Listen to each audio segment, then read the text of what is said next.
अथ एकादशोऽध्यायः। श्रीभगवानुवाच देहान्तरगतिं स्वस्य परलोकगतिं तथा वक्ष्यामि नृपशार्दूलमत्तः शृणु समाहितः। भुक्तं पीतं यदस्त्यत्र तत्र सादामबन्धनम् स्थूलदेहस्य लिङ्गस्य तेन जीवनधारणम् व्याधिना जरया वापि पीड्यते जाठरो नलः श्लेष्मणा तेन भुक्तान्नं पीतं वा न पचत्यलम् भुक्तपीतरसाभावादाशु शुष्यन्ति धातवः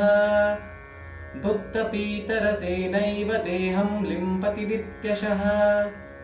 समीकरोति यस्मात् तत्समानो वायुरुच्यते इदानीं तद्रसाभावादामबन्धनहानितः परिपक्वरसत्वेन यथाम्रं व्रन्ततः फलम् स्वयमेव पतत्याशु तथा लिङ्गं तनोर्व्रजेत् ततस्थानादपाकृष्य वृषीकाणां च वासनाः आध्यात्मिकादिभूतानि हृत्पद्मे चैकतां गताः तदूर्ध्वगः प्राणवायुः संयुक्तो नववायुभिः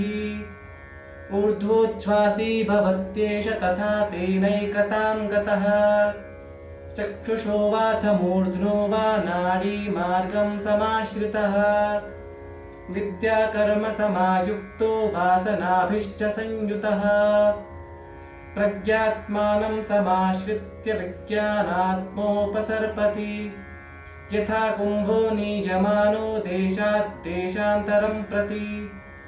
स्वपूर्ण एव सर्वत्र स आकाशोऽपि तत्र तु घटाकाशाख्यतां याति तद्वल्लिङ्गं परात्मनः पुनर्देहान्तरं याति यथा कर्मानुसारतः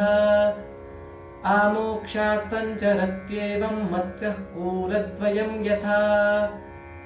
पापभोगाय चेद्गच्छेद्यमदूतैरधिष्ठितः यातना देहमाश्रित्य नरकानेव केवलम् इष्टापूर्तादिकर्माणि योऽनुतिष्ठति सर्वदा पितृलोकं व्रजत्येष धूममाश्रित्य बर्हिषः धूमाद्रात्रिस्ततः कृष्णपक्षस्तस्माच्च दक्षिणम् अयनं च ततो लोकं पितॄणां च ततः परम्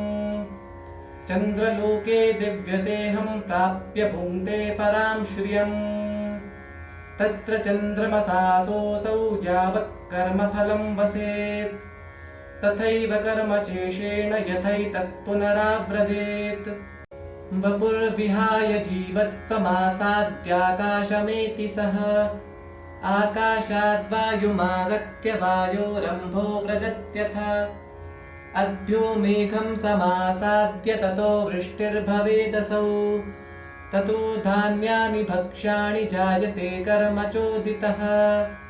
योनिमन्ये प्रपद्यन्ते शरीरत्वाय देहिनः स्थाणुमन्येऽनुसंयन्ति यथा कर्म यथा श्रुतम् ततोऽन्नत्वं समासाद्य पितृभ्यां भुज्यते परम् ततः शुक्रं रजश्चैव भूत्वा गर्भोऽभिधार्यते ततः कर्मानुसारेण भवेत् स्त्रीपुंनपुंसकम् एवं जीवगतिः प्रोक्ता मुक्तिं तस्य वदामि ते यस्तु शान्त्यादियुक्तः सन् सदा विद्यारतो भवेत् स याति देवयानेन ब्रह्मलोकावधिं नरः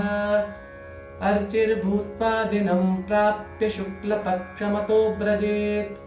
उत्तरायणमासाद्य संवत्सरमतो व्रजेत् आदित्यचन्द्रलोकौ तु विद्युल्लोकमतः परम् अथ दिव्यः पुमान् कश्चित् ब्रह्मलोकादिहैति न दिव्ये वपुषि सन्धाय जीवमेवं नयत्यसौ ब्रह्मलोके दिव्यदेहे भुक्त्वा भोगान् यथेप्सितान् तत्रोषित्वा चिरं कालं ब्रह्मणा सह मुच्यते शुद्धब्रह्मरतो यस्तु न स यात्येव कुत्रचित्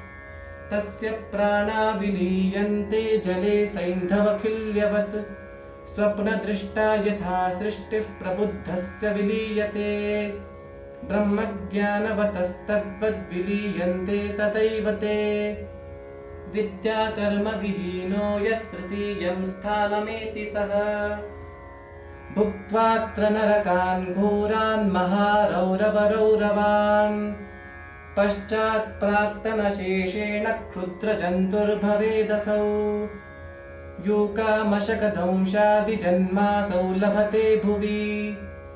एवं जीवगतिः प्रोक्ता किमन्यच्छ्रोतुमिच्छसि। श्रीराम उवाच भगवन् यत्त्वया प्रोक्तं फलं तज्ज्ञानकर्मणो ब्रह्मलोके चन्द्रलोके भुङ्क्ते भोगानिति प्रभो गन्धर्वादिषु लोकेषु कथं भोगः समीरितः देवत्वं प्राप्नुयात् कश्चित् कश्चिदिन्द्रत्वमेति च एतत् कर्मफलं वास्तु विद्याफलमथापि वा तद्ब्रूहि गिरिजाकान्त तत्र मे संशयो महान्। श्रीभगवानुवाच तद्विद्याकर्मणोरेवानुसारेण फलं भवेत् युवाच सुन्दरः शूरो निरोगी बलवान् भवेत् सप्तद्वीपां वसुमतीं भुङ्क्ते निष्कण्टकं यदि स प्रोक्तो मानुषानन्दस्तस्माच्छतगुणो मतः मनुष्यस्तपसा युक्तो गन्धर्वो जायते स्यतु तस्माच्छतगुणो देवगन्धर्वस्य न संशयः एवं शतगुणानन्द उत्तरोत्तरतो भवेत् पितॄणां चिरलोकानामज्ञातसुरसम्पदाम्